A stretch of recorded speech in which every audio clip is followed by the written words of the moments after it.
హృదయం ముందు పాకబట్టాడు. ఎప్పుడైనా చంపేస్తాను. నువ్వు పాపం చేసిన వితిన్ సెకండ్లో పాశం రెడీగా ఉంటుంది. ఎప్పుడు నిన్ను ఆ పాశం పట్టుకుంటుందో తెలియదు. అమ్నోను చచ్చిపోయాడు. అర్థమవుతుందండి. దావీదు యొక్క పాపం వల్ల దావీదు యొక్క పిల్లల మీద కూడా పడింది ఆ శాపం.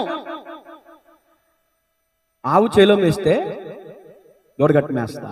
దావీదు మహారాజా, ఏం నేర్పించావు నీ పిల్లలకి?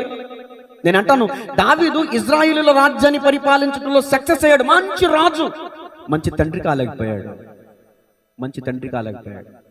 ఈ మాటలు వింటున్న మీలో ఎవరైనా యవనస్తులారా, భార్య భర్తలారా, మీరు చేసే కాముకత్వం వల్ల, మీరు కలిగి ఉన్న కామపు చేష్టల వల్ల, మీరు చేసే ఆ అపత్రపు కార్యముల వల్ల మీ పిల్లలు పాడైపోతారు.